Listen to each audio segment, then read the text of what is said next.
Mến chào quý vị và các bạn đã quay trở lại với kênh của chúng tôi. Rất vui được đồng hành cùng quý vị với nội dung thông báo nóng quan trọng từ Hoa hậu nhà sen vàng. Chiều 20 tháng 11, Hoa hậu Lê Hoàng Phương thuộc công ty quản lý sen vàng đã đưa ra thông báo chính thức liên quan đến một sự việc mà cô cho là đặc biệt quan trọng nhằm bảo đảm tính minh bạch trong các hoạt động cá nhân và công việc.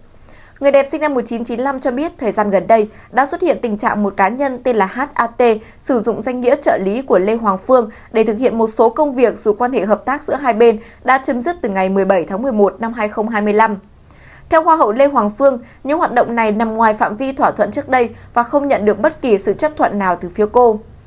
Trong thông báo gửi đến khán giả và đối tác, Lê Hoàng Phương nêu rõ, ông HAT, người từng hỗ trợ Lê Hoàng Phương trong một số hoạt động, đã không còn làm việc, cộng tác hoặc là đại diện cho Lê Hoàng Phương kể từ ngày 17 tháng 11 năm 2025. Gần đây chúng tôi ghi nhận thông tin ông T sử dụng danh nghĩa trợ lý của Lê Hoàng Phương để thực hiện một số công việc vượt ngoài phạm vi đã thỏa thuận. Những hoạt động này không được thông báo trước và không có sự chấp thuận của Lê Hoàng Phương. Để đảm bảo tính minh bạch và bảo vệ quyền, lợi ích hợp pháp của bản thân cũng như đối tác, Lê Hoàng Phương đã chính thức khẳng định đã chấm dứt mọi hợp tác đối với ông HAT kể từ ngày 17 tháng 11 năm 2025. Hoa hậu cho biết cô sẽ không chịu trách nhiệm đối với bất kỳ nội dung hay hành vi nào phát sinh từ cá nhân này kể từ thời điểm chấm dứt hợp tác. Cô nhấn mạnh mọi phát ngôn, hành vi, giao dịch hoặc liên hệ do ông Huỳnh Anh Tuấn thực hiện, kể cả việc ông ấy có tự lấy danh nghĩa trợ lý của Lê Hoàng Phương trước hoặc sau ngày 17 tháng 11 năm 2025, đều sẽ không đại diện cho quan điểm hay ý chí của Hoàng Phương. Lê Hoàng Phương không chịu trách nhiệm đối với bất kỳ nội dung hay là hoạt động nào do cá nhân ông Tuấn tự thực hiện. Động thái này được cho là nhằm tránh những hiểu lầm có thể xảy ra khi một bên đã không còn quyền đại diện nhưng vẫn đứng tên để thực hiện công việc liên quan đến hình ảnh của cô. Lê Hoàng Phương đồng thời gửi lời cảm ơn đến với những khán giả và đối tác đã luôn tin tưởng, đồng hành cùng cô trong suốt thời gian qua, khẳng định rằng việc công bố thông tin là cần thiết để cho đảm bảo quyền lợi và sự minh bạch trong hoạt động về nghệ thuật. Lê Hoàng Phương là cái tên quen thuộc trên bản đồ nhan sắc Việt Nam. Người đẹp quê Khánh Hòa từng ghi dấu ấn tại nhiều cuộc thi sắc đẹp lớn. Vào năm 2019 thì cô lọt vào top 10 Hoa hậu Hoàn vũ Việt Nam. 3 năm sau tại Hoa hậu Hoàn vũ Việt Nam 2022, cô tiếp tục tạo nên ấn tượng và dừng chân ở top 5. Tháng 8 năm 2023 đánh dấu bước ngoặt quan trọng trong sự nghiệp khi Lê Hoàng Phương đăng quang Hoa hậu Hòa bình Việt Nam 2023.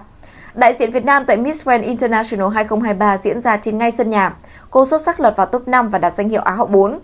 Sau cuộc thi, Lê Hoàng Phương tiếp tục duy trì sức hút thông qua các hoạt động về nghệ thuật, dự án cộng đồng và những lần xuất hiện tại sự kiện thời trang. Bên cạnh sự nghiệp, đời sống cá nhân của người đẹp cũng thường xuyên thu hút sự quan tâm. Đầu tháng 2 vừa qua, mạng xã hội dấy lên nghi vấn Lê Hoàng Phương đang hẹn hò với người mẫu trẻ Matisse, tình cũ của ca sĩ Thiều Bảo Trâm. Tin đồn xuất hiện sau loạt hin như việc là cả hai đón sinh nhật trùng ngày, sử dụng kính đôi cũng như là những hình ảnh bị soi là cùng đi chơi riêng. Matisse Metaram sinh năm 2004 là Việt kiều Pháp và từng hoạt động trong lĩnh vực esports. Anh gây chú ý khi là tuyển thủ Valorant chuyên nghiệp với nickname Matra XS, từng thi đấu tại Champions Tour Việt Nam trước khi tạm dừng để theo đuổi công việc làm người mẫu. Với ngoại hình góc cạnh, vóc dáng nổi bật và phong cách thời trang hiện đại, Matisse nhanh chóng thu hút lượng lớn người theo dõi trên mạng xã hội và thường xuyên xuất hiện trong các hoạt động giải trí tại Việt Nam. Khi tin đồn hẹn hò giữa anh và Lê Hoàng Phương lan rộng, phía đại diện của nàng hậu giữ thái độ kín tiếng. Người đại diện cho biết đây là một vấn đề đời tư nên là không đưa ra phản hồi. Về phía Matisse, anh cũng hoàn toàn im lặng, không đề cập hay là phủ nhận bất kỳ thông tin nào liên quan. Sự im lặng của cả hai khiến cho cư dân mạng chia thành nhiều luồng ý kiến. Có người cho rằng họ đang muốn giữ sự riêng tư, người khác lại nhận định Matisse có phần thiếu rõ ràng trong câu chuyện tình cảm khi để tin đồn kéo dài mà không hề lên tiếng. Vừa rồi là những thông tin mới nhất được cập nhật trên kênh của chúng tôi. Cảm ơn quý vị đã quan tâm theo dõi. Xin chào và hẹn gặp lại.